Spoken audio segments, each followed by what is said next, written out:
Hi guys! Samahan nyo kami for today. Ito nga ang ating mini vlog. Nagbe-bake na si Mommy. At ayan nga ang ating mga kiddos. Tulog na tulog pa. Habang nagbe-bake si Mommy, nagluto na din tayo ng breakfast. Anli-maling nga pala yan, tsaka 2 egg. At ayan na, nakaligo na ang 2 kiddos. Inaayos ako na si Aling Tisay. Ayan si Kuya, pinapaliwanag sa akin yung assignment niya. Nakikinig pala ang kuya sa mape. Bali wala daw dun yung answer. Sabi ko bakit? A and B lang naman ang pagpipilian. Bali hanggang D daw dapat yun. Pero hanggang B lang inakopya niya. So letter C daw yung answer. O diba? Wala naman dun yung sagot. Sabi pala ni teacher, gumawa na lang ng pattern. So, ayan nga, nagpapaliwanagan sila ni Charby. Sabi ni Charby, ang piliin nilang ni Kuya is A or B. Kasi yun lang naman yung pagpipilian. Ayan, pinapabunguhan ko na sila at pinopolbohan. Nilagyan ko na rin sila ng sapi sa likod kasi mapapawisin yung dalawa na yan. Napakainit kasi ng panahon ngayon, tapos mainit din sa room nila. Kaya talagang nilalagyan ko sila lagi ng sapi. Ayun nga si Aling Tisay, pinopolbohan ko na rin ganun na si Kuya at nagpolbo na rin ng Mother Earth nyo. Bali naka-hair na tayo dyan. At ayun na nga ang baon ng 2 kiddos, naka-ready na din. At syempre, papasok na tayo sa school. Ayan na ang 2 makulit. Bali yan, nakasabay na yung 2 kambal, o diba? Smile naman dyan, inaanak. Ayan, si Cyrene tsaka si Cyron. Bali, ayan si Kuya, pupunta na siya sa room niya. Bye, Kuya! Aral ka mabuti.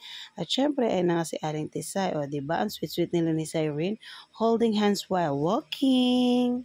Hello, Kuya Mang kaway-kaway naman dyan. Ayan na nga, papasok na nga ang 2 kiddos kasama si Cyron. Ayan na, naglalakad na ang 2 makulit.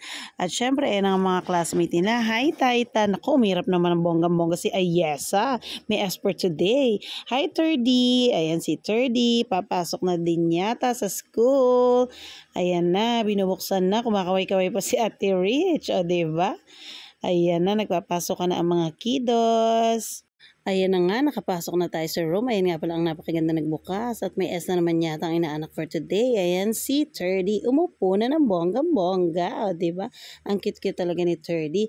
At syempre, dahil nakabake na tayo, ayan, punong-puno sa toppings. Ayan, lunchtime naman, nagpakain naman tayo ng kiddos. Ayan si Crush, kumakain na din. O, diba? Ay, nako si Cyrene. Ayan. At syempre, ayan na si Clea. Cute talaga. Si Japan, kumakain din. Hi, Laura. Katabi niya naman si Amber. O, diba? Ayan na nga, busy-busy na. Si inaanak ko naman na si Cyro, naka-chopstick pa. O, diba? Marunong naman palang ngumiti. Pogi-pogi. Hi, Clark. Ayan na nga sila, busy-busy ang lahat. Kumakain. Yung iba naman ay nagsusulat pa. O, diba? Ang babait. Ayan na si Kuya. Kumakain while walking. Sasoli na ang kanyang lunchbox. At syempre, ayan na nga. For delivery na yan. O, diba? Bonggang-bongga. At umattend din tayo ng meeting. Maraming salamat sa panonood. Bye-bye!